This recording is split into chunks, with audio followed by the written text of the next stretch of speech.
कृष्णा राधे राधे दोस्तों। आने वाले वट सावित्री व्रत के लिए मेरी सभी माताओं बहनों को बहुत बहुत बधाई। जीवन पर्यंत आप इस व्रत को करते रहें और इस व्रत का फल आपको पूर्ण मिले। व्रत में आपको हर साल नई साड़ी पहननी है या पुरानी पहन रही हैं। जो मेरी बहनें इस बार पहली बार वट सावित्री व्रत करेंगी वो कैसे कपड़े पहने, क्या शादी का जोड़ा पहनना जरूरी है, संपूर्ण नियम और जानकारी इस वीडियो में हम आपके लिए लेकर आए हैं। फ्रेंड्स, जो बहनें इस बार वट सावित्री व्रत शुरू करना चाहती हैं, पहली बार रखना चाहती हैं, तो आप रख सकती हैं, क्योंकि इस बार का वट सावित्री व्रत बड़े ही शुभ योग में पड़ रहा है। 2025 में वट सावित्री व्रत 26 मई 2025 दिन सोमवार को किया जाएगा। 26 मई को वट अमावस्या है और जो वट अमावस्या का व्रत करते हैं वो वट सावित्री व्रत इस दिन करेंगी। उसके बाद मन में यह प्रश्न उठता है, क्या हर बार नई साड़ी लेनी है, कौन से रंग के कपड़े पहनने हैं। तो फ्रेंड्स, यदि आप पहली बार व्रत कर रही हैं तो कोशिश करें आप अपनी शादी में पहना हुआ जोड़ा ही पहने। चाहे आपका लहंगा है, साड़ी है, चुन्नी है, वो आप पहने, क्योंकि शादी में जो हमने कपड़े पहने होते हैं वो बड़े ही पवित्र माने जाते हैं। उसी में हमारे फेरे होते हैं और काफ़ी सारे मंत्रों द्वारा उस जोड़े को पवित्र बना दिया जाता है। तो वह बहुत ही शुभ होता है हर सुहागन महिला को, चाहे वो पहली बार व्रत कर रहे हैं या कई बार कर चुके हैं, तब भी उन्हें कोशिश करनी चाहिए अपनी शादी वाले कपड़ों को वट सावित्री व्रत वाले दिन पहनना चाहिए।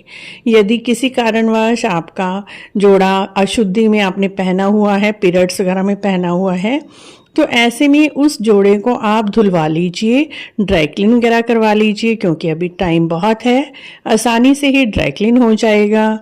लेकिन कईयों के मन में प्रश्न उठता है, वह जोड़ा तो बहुत भारी है, लहंगा बहुत ही भारी है और इतना भारी जोड़ा हम नहीं पहनना चाहते, तो आप केवल चुन्नी पहन सकते हैं। साड़ी आप दूसरी पहन लीजिए, उसके ऊपर आप लहंगे की चुन्नी भी पहनकर पूजा कर सकते हैं। इस तरह से मित्रों कोशिश करें आप साड़ी का जोड़ा पहने। लेकिन कई बार क्या होता है, नौकरी के कारण या बिजनेस के कारण कई लोग अपने घर से दूर रहते हैं, परिवार से दूर रहते हैं और उनका शादी का जोड़ा उनके ससुराल में रखा हुआ है और वो कहीं और रह रहे हैं। तो ऐसे में आप बिल्कुल भी ना घबराएं, आप कोई भी शुभ कलर की साड़ी पहन लीजिए। कोई भी लाल रंग की साड़ी पहन सकते हैं, पीले रंग की साड़ी पहन सकते हैं। लेकिन ध्यान रखें कि वट सावित्री व्रत में सफ़ेद और काले रंग के वस्त्रों का प्रयोग बिल्कुल भी ना करें।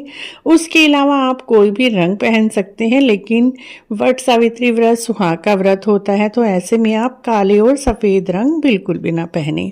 उसके अलावा आप लाल, पीले, हरे कोई भी रंग के वस्त्र पहन सकते हैं, पिंक कलर के पहन सकते हैं। कोई भी शुभ कलर जो हम पूजा पाठ में पहनते हैं वही आपको पहनना है। इस दिन आप मेहंदी भी जरूर लगाएं, महावर लगाएं, चूड़ियां पहने, पायल पहने, बिछवे पहने, बिंदी लगाएं, माथा टीका लगाएं।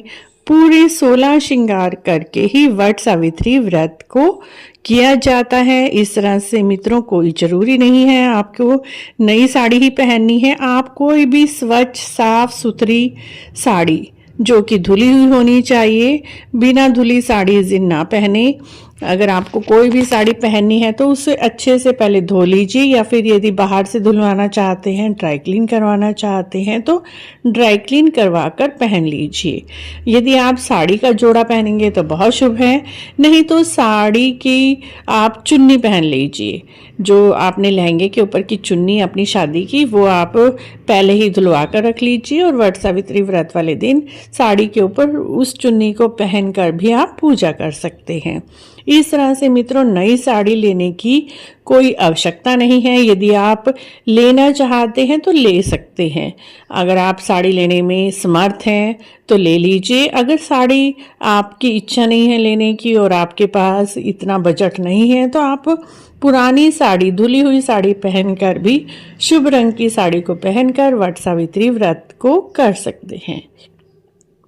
आशा है फ्रेंड्स आज की छोटी सी जानकारी आपके कुछ काम आई होगी। यदि काम आई है तो आप इसी तरह की और जानकारी के लिए हमारे चैनल को जरूर सब्सक्राइब करें, लाइक करें, वीडियो को शेयर भी करें।